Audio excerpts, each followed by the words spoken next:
Well, good afternoon, everybody, and welcome to our Buncombe County Home and Community Care Block Grant Advisory Committee meeting for today, which is May 24th at 3:30. I'd like to bring everybody's attention to our agenda and ask if there are any updates or revisions.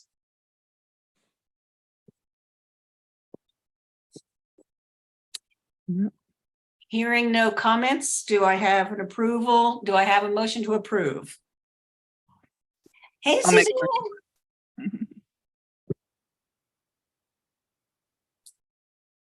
Can we approve the agenda? So moved. Excellent. Second. The meeting minutes from April, does anybody have any revisions or corrections?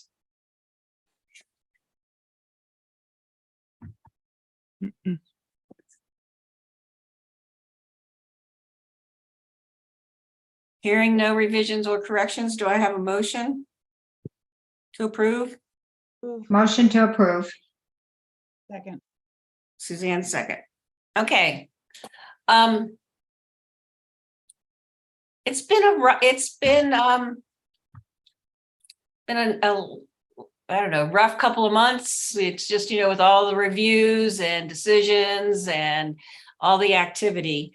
And we've gained 2 new members, and we were not able to really chat with folks last month because we were making our final recommendations. So what I was hoping to start off with this afternoon was kind of let the folks tell a little bit more about themselves, and then we'll let the newbies chime in on their experiences. So let me start with, I'll put you on the spot, Suzanne. Can you give us a little bit of information about yourself and what you find enjoyable or difficult about our committee? No, I joined the committee because I'm interested in elder care issues, having spent about 20 years now advocating for elderly relatives in a variety of circumstances, as well as a disabled person with a brain injury. My background's in business, liberal arts and science, educationally. I have a lot of interests and whatnot, but I'm concerned about the way we care for the elderly and the sick and the disabled in our society. So that's basically my motivation. And I enjoy this committee. And we enjoy you. Thank you, Suzanne. Oh, thank you. Let's see. How about Dan? Okay. So I have been a social worker for 50 years. I say that and think, how is that possible? So I've worked started in pediatric settings and then ended up working the bulk of my career in social services in Forsyth County, which is where we raised our children. It was a good place to have a family. And so while at social services, I did a variety of things, including probably 6 of my 20 years working in adult services, ranging from Medicaid to APS to in-home services. So I remember, I have history and memory of when HCCBG started. So it's been part of, in the blood of what I've done. And then I spent the last 15 years as a faculty member at UNC Greensboro and North Carolina A&T, teaching both graduate students and undergraduates. I've been deeply involved in the past in political activities in North Carolina to support services for the aging and for children and families. And this committee seemed like a natural way to use my accumulated, I hope that's wisdom, but at least knowledge to have to give back to Buncombe. I've been in Buncombe about 10 years. And so I look forward to this. This is a way to sort of connect with the world that brought me up and taught me very complex lessons in life. So, and my wife and I live on a mountain, and enjoy it. We have a dog, 2 adult children, 3 grandchildren, and I'm also very involved at Ollie. Excellent. And we do appreciate both your wisdom and your knowledge. Great contribution to our committee. Let's see, let's go to Rebecca.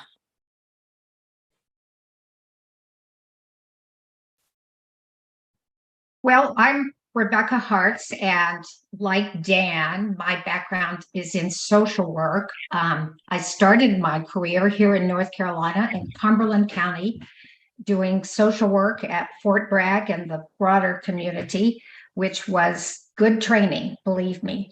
And then we moved to Wake County, where I continued. But I am married to somebody with wanderlust, and so we have moved 30 times around the country. And so I've had to reinvent myself every time we've moved, but I've always been able to stay in services to families and children. For the last 20 years of my career, I was in nonprofit management, and ended my career as executive director of a foster care and adoption agency in Seattle.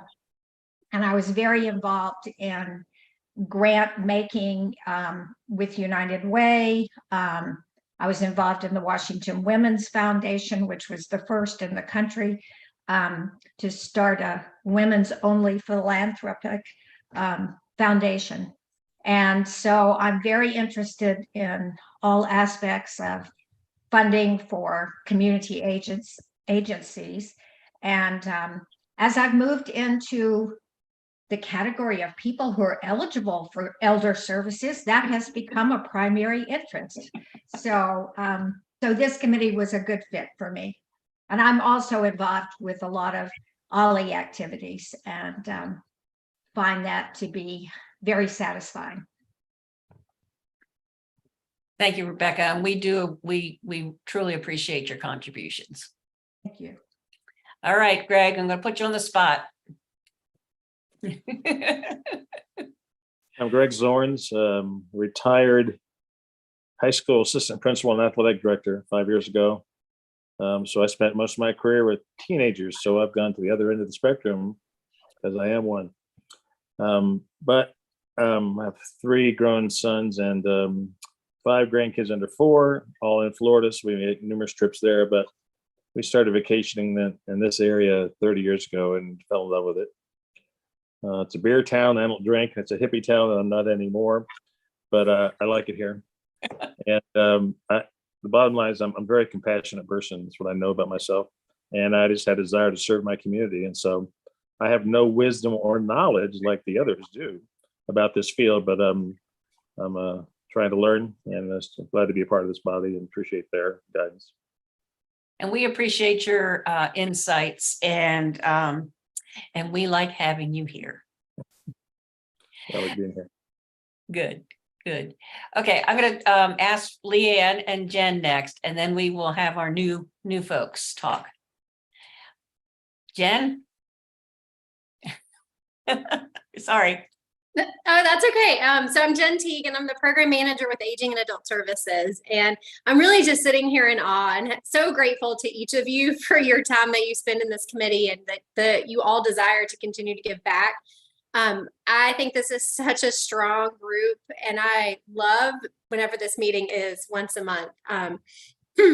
You all have all shown like lots of wisdom, lots of questions, and I think really are helping to make the aging services in our community better.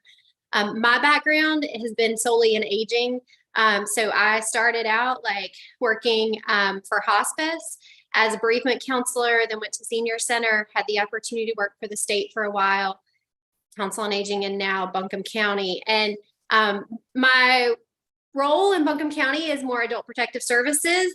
So that was a very new step for me when I moved into that 3.5 years ago. But I took this job specifically because it was the county was looking to have more of an active role in aging. And that's really my passion. It's really where I'm committed, and block grant funding specifically. I like to think I'm pretty knowledgeable about it. And I believe very much in the work that this committee does. I believe in what these dollars do to support our community. And I really enjoy being able to be a part of it. So thank you all so much for all you give to this group, and the time that you take in making really important decisions about where funding is going to go. Thank you. Leanne? Good afternoon. I'm Leanne Tucker, and I just want to echo what Jen said. Thank you, thank you, thank you. I've heard some of your stories before, but to hear them again is just so refreshing and heartwarming, and just really appreciate your dedication to Buncombe County as well as to all of Western North Carolina.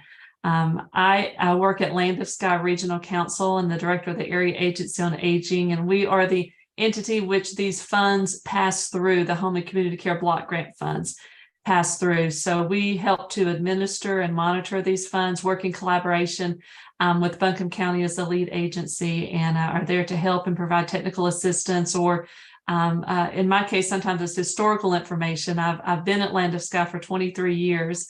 Just amazing. It's been that long. I truly enjoy working with older adults. I did not know this was my passion until my first day on the job at Land of Sky. And I was like, this is it. This is where I should be, and this is where I need to be. And prior to that, I worked 8 years at UNC Asheville as a health and wellness consultant. I was a grant writer there for 8 years. And somehow I always found myself over at then it was Ollie, but then called the Center for Creative Retirement. I always ended up over there. And my supervisor kept saying, Leanne, get back in your lane. You're supposed to be working with students and faculty. I'm like, oh yeah, sorry about that. And so looking back, it's kind of humorous to think, that's where I'm just naturally drawn to older adults and to caregivers. So as Jen said, it's just a pleasure to be on this committee, and I really look forward to these meetings every week, or every month. Sorry. Every month. Oh, yes, every month. Yes, yes. Thank you, Leanne. I almost forgot myself. Just real quick. I am retired. I consider myself an accountant, but my area of expertise is Medicare and Medicaid payment policy and long-term care and post-acute services. And that was my working career. And so when I moved to Buncombe about 6 years ago, I reached out and looked at the Area Agency on Aging for some volunteer work, and I think it's a good fit for me, this committee. So, and I echo other folks. I find this committee enjoyable and valuable and rewarding. So let's see, Cindy, you want to go next? Sure. Yeah, this is interesting. I'm glad we've had a chance to kind of find a little bit more about all of you. And I think I mentioned some of this prior to the last meeting, but that was a long meeting, and you were all kind of focused on your funding, which I appreciate. So, well, aging services was my first career. I started that, went to graduate school and got a master's in gerontology back when that was kind of a new field. And when I started working with older people as a care coordinator, my clients used to tell me I reminded them of their granddaughter. And then, towards the end of my time working in aging, I reminded them of their daughter. And I have a feeling now I would be their sister. I don't know. But I worked in that field for about 10 years.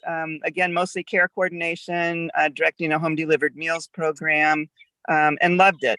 I, for a number of reasons, kind of moved on to some other things, working internationally for Peace Corps and bouncing around to different countries, and eventually came to Asheville to be the director of Manna Food Bank. And I retired after 5 years, and then got bored. So went back to work as the director of Literacy Together, which is a nonprofit that does literacy volunteer tutoring for ESL and adults and kids. And I'm set to re-retire this time, I think for good. We'll see in July. And so I decided, what do I want to do now? What do I want to be kind of the next phase of my life and career? And I decided I wanted to go back to my first love, which is aging services. So kind of like you, Suzanne, I actually at the Junior League Volunteer Expo, was kind of going around to the different booths and talking to people from Council on Aging and Land of Sky and thinking, yeah, there's got to be a way to connect in. So this committee is an excellent way for me to kind of get a pulse on, who's doing what, and not only to be engaged in this committee and this process, but potentially also find other opportunities to give back and get more involved more intensely. So glad to be part of this. Glad you're here. Thank you. Deborah?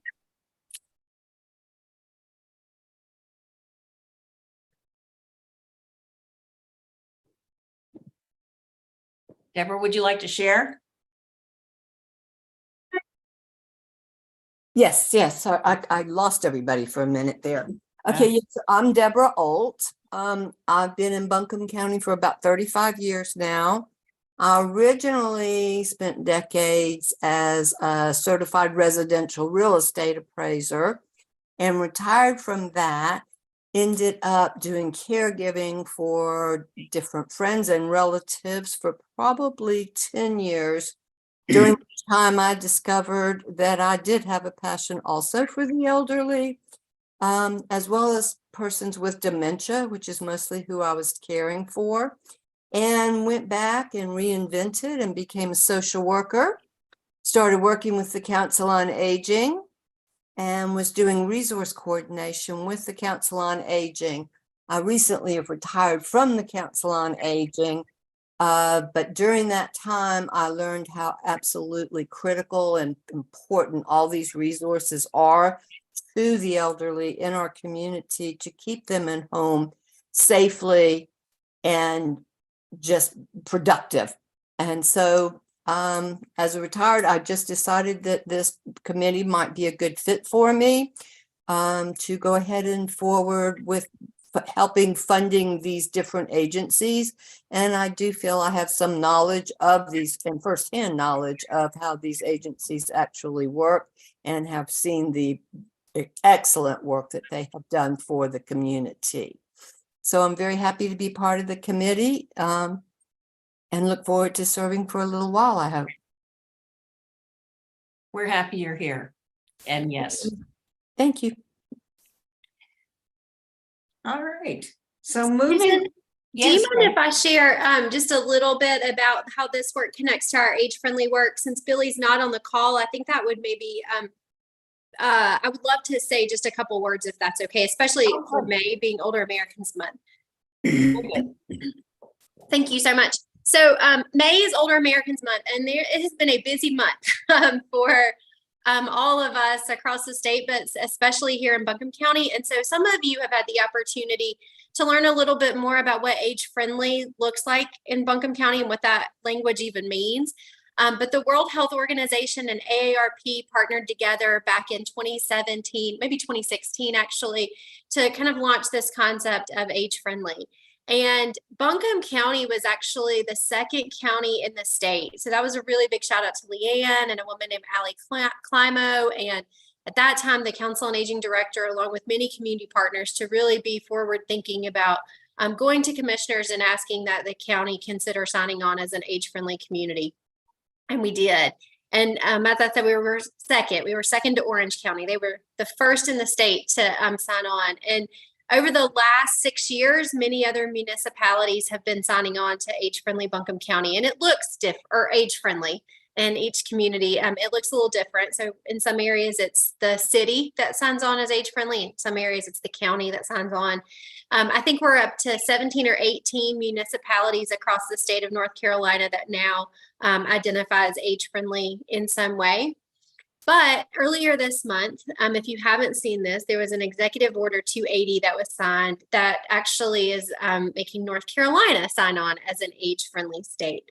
We're about to be the 10th in the nation, and that's huge. And I really feel like it's because of the leadership that's been shown in each of the municipalities across the state that have stepped up and taken this role on. And especially in Buncombe County. I mean, we're highly looked at in relationship to the work we do around age-friendly. A lot of people reach out to us to see how we function in our community. And I really want to recognize that in our community and in our county, we actually have allocated funds to hire a full-time staff person. So that's Billy Breeden, of course, who's usually on the call with us.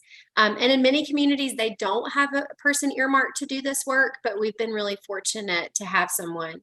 I know Mecklenburg has someone, and I'm excited to share that Guilford just posted a position in the last couple of months. So more people are kind of rising to the, more funds are coming into this work to identify a person to truly step into that role. Last week, Billy helped to facilitate an Older Americans Month event at the East Asheville Library. I thought it was pretty well attended. It was our first time really ever doing an event like that.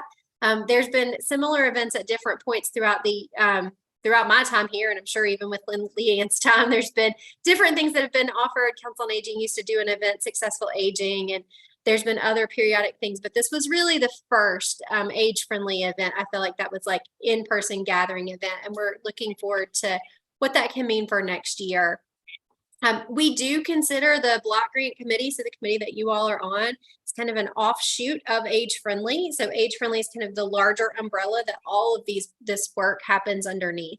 And the block grant committee is one of those things. And the Buncombe Aging Services Alliance, which some of you maybe get emails about, is another one of those kind of offshoots, the sharing of information, and then the provider calls. And so I just wanted to take just a quick minute to kind of speak to that, kind of how those things interconnect and overlap, and also to really take a moment to acknowledge all the great work that's happened in Buncombe around Age Friendly and all the things that we hope to do over the next couple of years. So, thanks.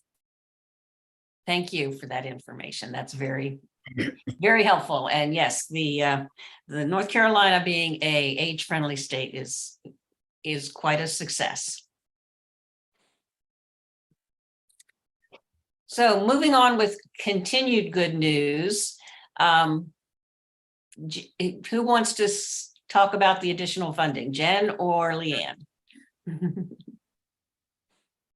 I'm happy to start. Leanne, you're more than welcome to start. Go right ahead. Feel free to start. So as you all have heard, we've talked about, unfortunately, we don't know the allocation amounts prior to making the recommendations. This happens every year. This year, they came even a little later than last year, but we did receive the total amount of allocation. And we can share that with you all if you'd like, but we received $1,730,000, and I don't have the odd change right in front of me, and then $10,000 for legal services, for a total of $1,740,000 or $1,740,000 and some change. We'll make sure to have those numbers up for you in just a moment. But I just wanted to share more that total at the bottom, the $1,740,000, because I know that there's some questions sometimes relating to the legal portion being earmarked out of $10,000, but we have always historically funded more than the minimum for the legal support. Like you all have historically funded, $60,000-$70,000+ to Pisgah Legal. So we can really just look at that total amount. Thank you so much, Leanne. So ultimately, the committee has an additional $40,578 that will need to be allocated at some point in fiscal year 24.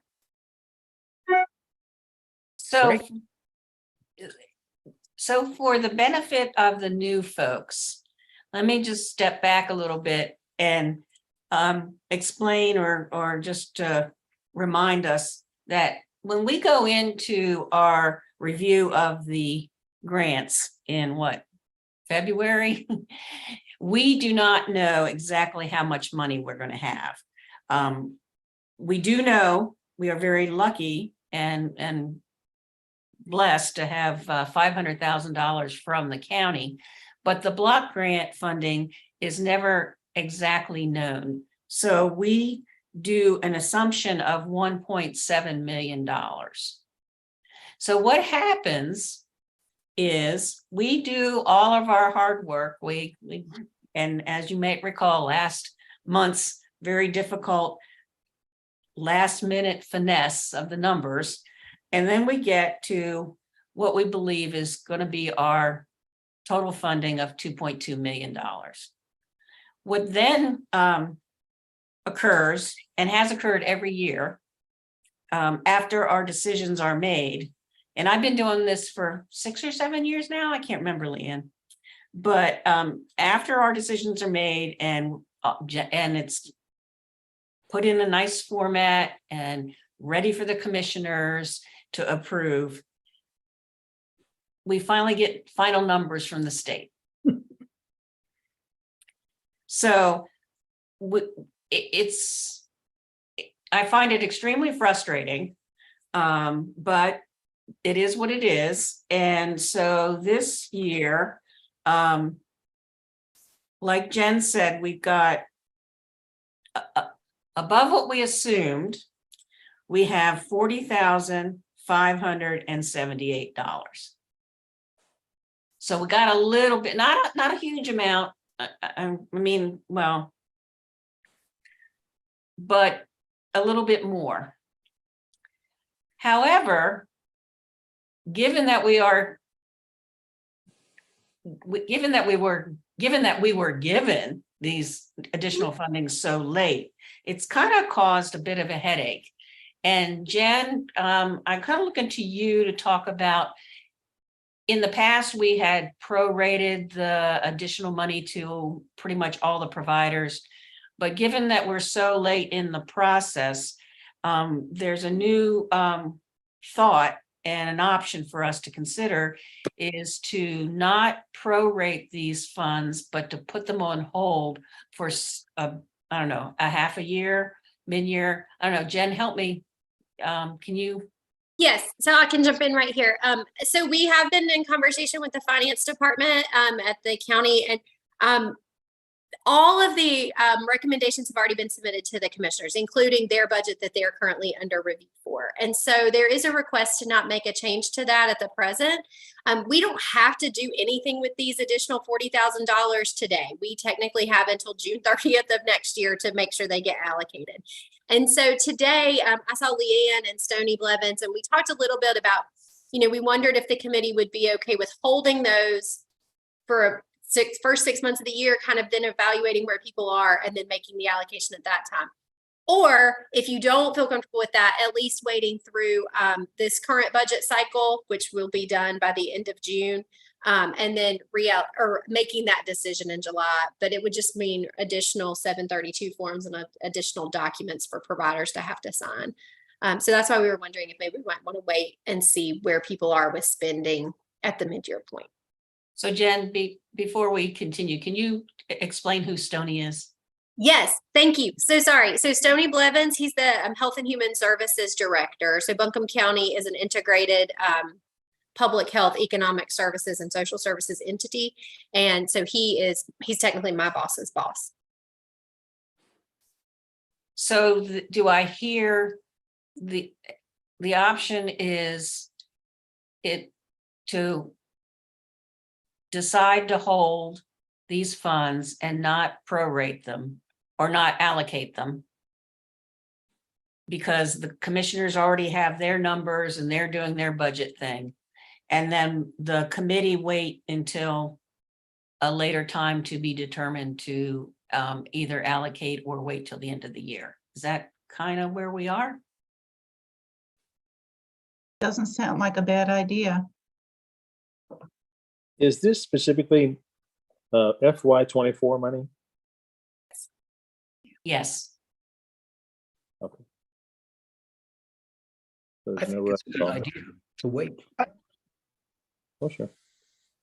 Yeah, I would suggest maybe looking at it again at the end of the first quarter rather than waiting till midway through the year. At least discuss it again then. That's a good idea. Yeah, I would hesitate to keep them to the end of the year just because it's sometimes hard for providers to spend at the very last minute. Some it's easy to do, but others it's not. And if we gave them opportunity at some point to say, hey, there's this extra $40,000, they could, be thinking about ways to spend it and how to spend it versus, slowing down spending. And instead they can look forward to spending more money. So that would be my only hesitation to waiting to late in next fiscal year. I think it makes a lot of sense, especially when we know we have agencies that still haven't fully recovered from the pandemic.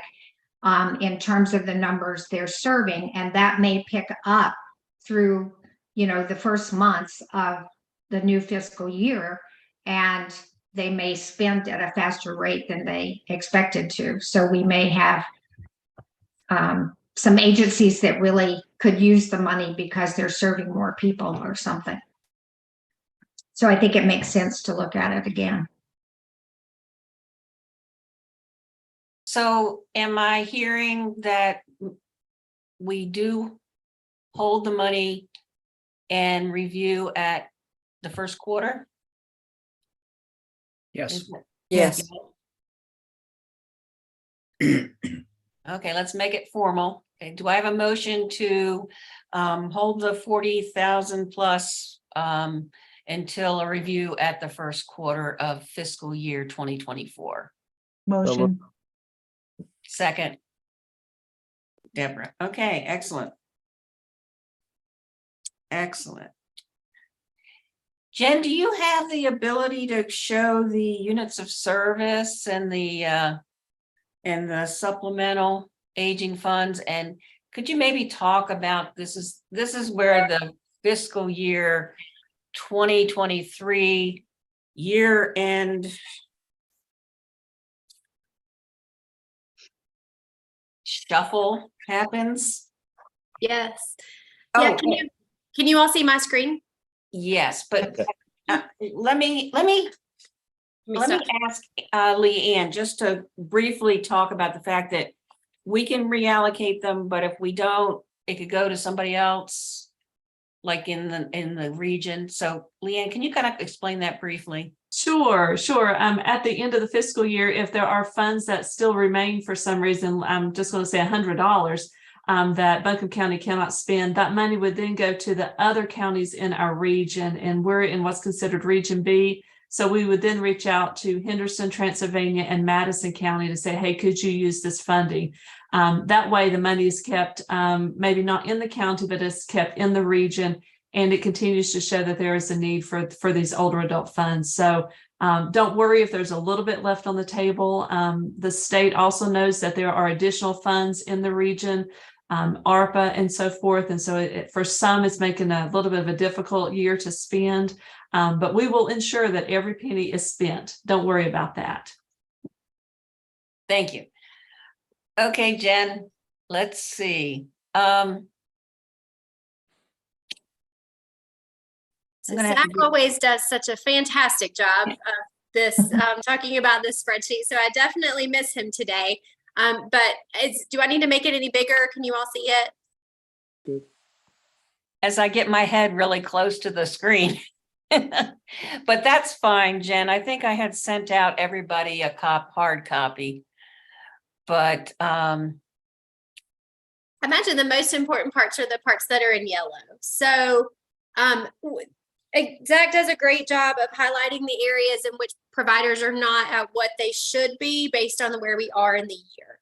And so at this point in the year, providers should have been at 83% of budget spent. And so if they weren't, they were highlighted.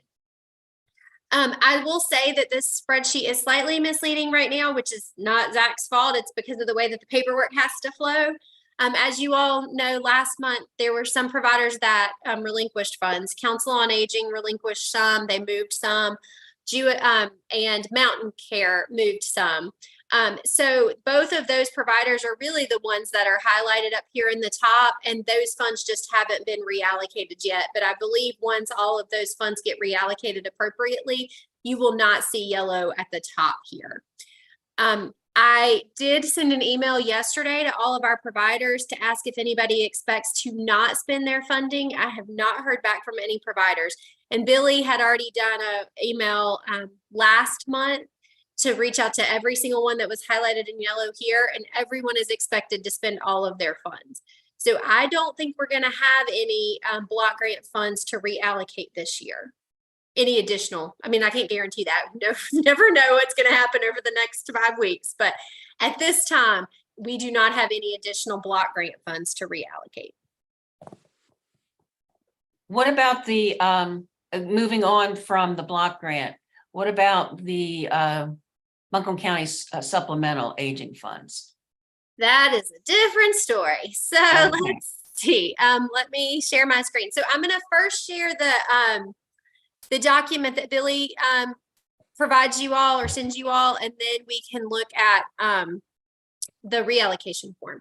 So this is the spreadsheet that Susan sent out and that you all received in your packet. And again, providers should be at 85% spending or 83% spending. As you will see, Council on Aging is not there. And at this time, Blue Ridge Pride is not there. We have been assured by Blue Ridge Pride that they will be spending all of their funds. We've reached out to them numerous times. They expect to expend the remaining amounts of their funding. A quick aside, Blue Ridge Pride does have a new director, Amy Upham. She is their new executive director, and she was announced in her position at the beginning of this month. And again, been assured that these funds will be spent. Council on Aging, as you all may recall, did relinquish $100,000 of funding. And so this just has not been reflective yet of their relinquishment. And that's because the amendments to their contracts have not actually occurred. They are in process, but until there's actually funds that have been moved, we haven't shown them as relinquished on this document yet. And then I will share the document that you all looked at last month, which is the relinquishment of funding that we knew of at that point. So last month we had $106,323 to relinquish. And all of those are most of those were county dollars. There was, I believe, $4,000 of block grant and 2,000. So the 6,323 was block grant and the 100,000 was county. These were the decisions made last month to reallocate those funds. I have been in conversation with each of these providers.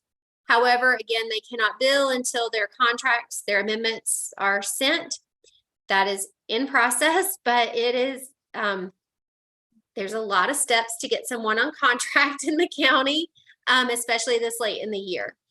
So Jewish Family Services, their allocation came from the relinquishment of block grant money. On Track was already a current provider through block grant or through supplemental county funds. And so that was just an addendum to increase their allocation. But Pisgah Legal, they are currently funded through the county through a different funding source. So we were able to do an addendum to their contract. But if the decision is made to allocate to anybody who is not a current provider, it means an entire new contract. And I'm going to do my best to try to get the contracts processed in the next 5 weeks, but it does take some time to process new contracts. So just to clarify for the new folks, this is the fiscal year 2023 money that at the end of the year, folks have not been able to use. So we try to make the providers that have overspent to pay them for the services that they have provided. Yes. So by my math, as of last month, we had $73,741 left to reallocate. I do need to let you know that Jonathan with On Track messaged me and said that they actually projected incorrectly and they do not need $12,546 for the end of the year. They actually needed $9,418. And so that's what we revised the addendum to their contract to reflect. So if it's okay, I'm going to change this to 9,418. And you all actually have $76,869 left to allocate for FY23. The two comments I will make before you all can ask any questions or you all can discuss is historically, we have given in the past a lot of funding back to transportation, mountain mobility specifically, because they have usually shown a spending above what their allocation was. I think you would see that again if I showed the units of service. I will say that Meals on Wheels did reach out and has requested additional funding. They said they could use an additional $25,000 to $30,000 of additional funding. However, Meals on Wheels is currently not a funded provider of county funds, which means they would have to have a new contract. And that would be the same way with most anyone that is not one of our county funded partners. Mountain Mobility is not currently a county funded partner. However, they are a county agency. And so it would really just require an MOU behind the scenes. So not as much. So I just put all of that out there and can answer any questions that you have. So everything is as clear as mud to me, but let me see if I can talk this through to confirm with Jen. So at the present time for fiscal year 2023, which ends on June 30th, we have 76,869 to allocate. Okay, I got a yes on that one. Yes. Historically, we have split any of that between medical and general transportation with Mountain Mobility, which, if I'm hearing Jen's correctly, it just makes it, the only paperwork needed is a memorandum of understanding. Because they're a county entity, it makes the process a little easier. It's not to say there's not paperwork. There's still paperwork. Any of these providers are going to require additional paperwork. But I feel like it's important for you all to know that there is a difference if we're not already contracted with them, an addendum versus an entire process. So what I then hear is the last piece is that Meals on Wheels has recently indicated that they could benefit by 25,000.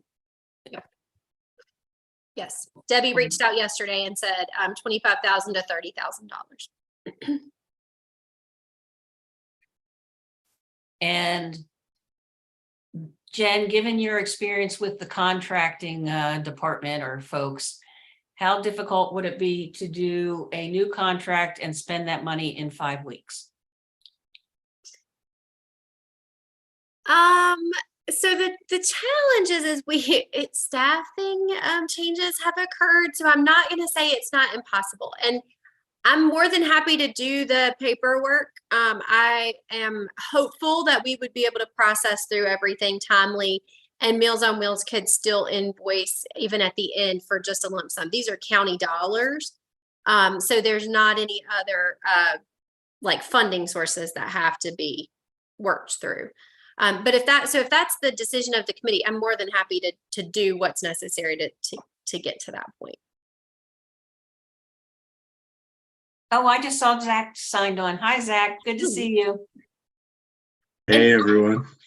So glad you're here, Zach, because we're talking units of service, and I always appreciate when you're here available for that document.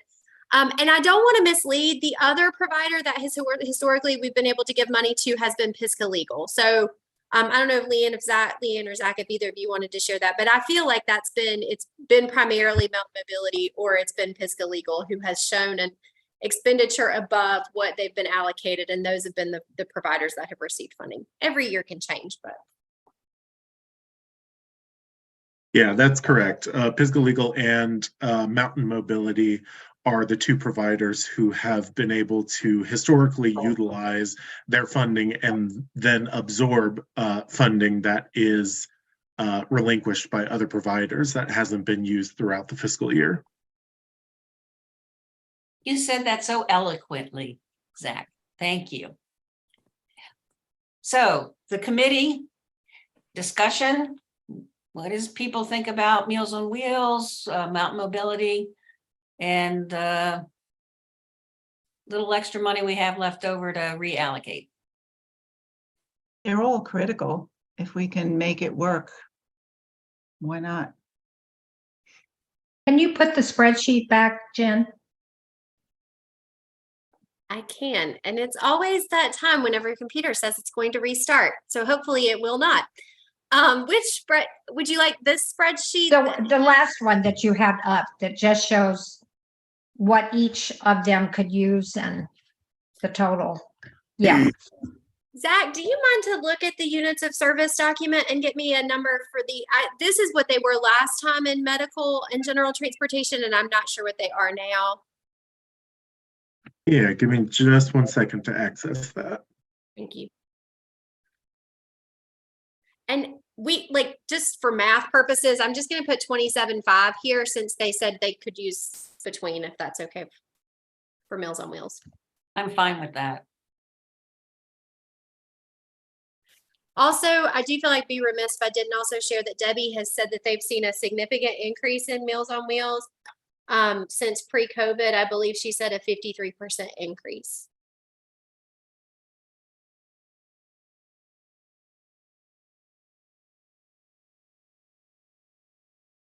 So as of right now, the April units of service, are those numbers the unearned, unpaid that you got off of the units of service, Jen? I believe it was. Or was it the units served but not reimbursed multiplied by the unit rate? I think it was that, but whichever one you think. We should Okay, give me use just fine 1 with second. me. I'll get that to you. So 2742 times, oops, where is it? 37.6271. So that's 103, 174-ish for medical transportation. 103, 174. Yeah, 103, 174, and then 3429 times 28.78, 98,687 for general. So as you can see, there's more need, and that doesn't count the additional funding for Pisco Legal. However, you all did make a decision to reallocate Pisco Legal $16,461. It's just not reflective on that spreadsheet, again, because I had to go through the county contracting process, but they will receive those funding. So between those three services, medical and general transportation and Meals on Wheels, that's a $229,361. When we And only have 76,000. And I will say that in discussion with Matt Cable before, when I was initially put in this position, that's not, or the numbers that that I just gave are not saying that Mountain Mobility will not be reimbursed for that. They actually fill in with other grant sources to kind of staunch whatever they may not be receiving from us. We just ask them to keep populating arms even beyond their 100%, because that shows us where we can reallocate easily at the end of the year.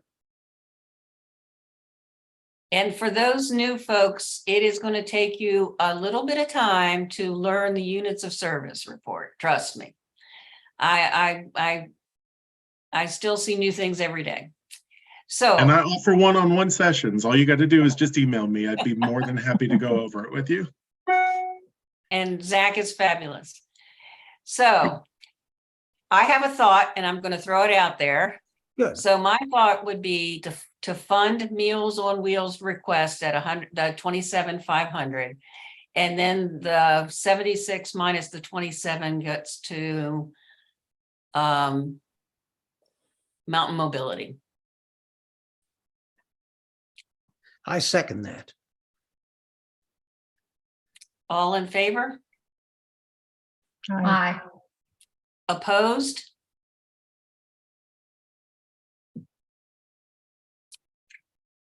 I believe we have made decision. Jen's there going. Hey, I'm so happy. That's great. That's perfect. Can I, if it's okay if I jump ahead just a little bit, because it's very related. For those of you who've been doing this, you know that we're about to get into like a time in which there is that last minute shuffle. Last year, I believe the committee gave Zach and I the authority to just move it to the providers that had over expended funds. Because that will be block grant and not county dollars. I just wanted to see, is that the committee's like desire again? Yes. Makes sense. Yes. We have a motion? Motion. Second? Second. Okay, excellent. Jen and Zach are in charge. The money's all yours. Kinda. Sorta. Well, let's see, it's 4:20 in the afternoon. And I only have one more item on the agenda. And that is deciding whether or not we stay 100% virtual, or if we try to do some more hybrids, or if we do a hybrid twice a year, once a year, do a get together. I don't know. I mean, I like seeing people in person, but I don't know about you guys, but I had a busy day today, and this has just been real helpful. So, any discussions? Maybe specifically next month. How about let's start with that. Next month, can we do 100% virtual? I don't object. I'm ambivalent on this point, but I like seeing people in person, just for the record. I do too, but you can get so much more done in a day with Zoom. So true. I would just suggest that, maybe to make this more virtual than in person, but have a few times each year where we all try to come together in one place. Quarterly. Mhm. That's a good idea.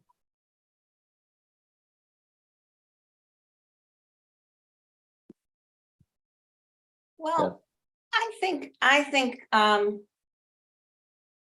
for me, it's been a long day. So if everybody's okay, are there any other agenda items or comments that folks have before we wrap up? Jen? I just have one thing, because you all have been asking me about in-home aid and where we are with that transition. I wanted to share that we did do an RFP. We have selected at least 2 providers so far. Premier and Always will be our providers going into FY24. They are currently funded providers with Council on Aging. The Council on Aging does have 2 other providers right now, but those providers did not decide to submit for the proposal.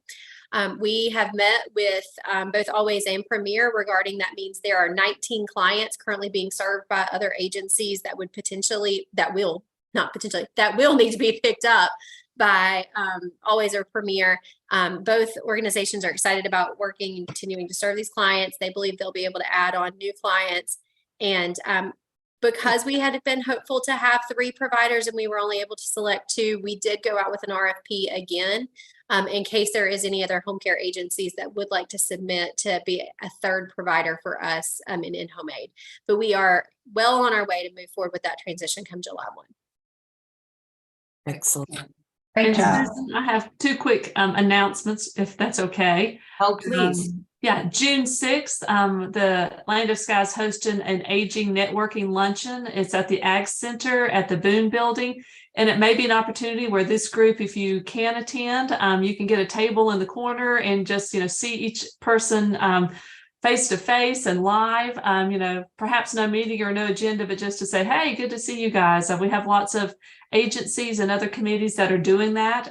Free event, lunch is included.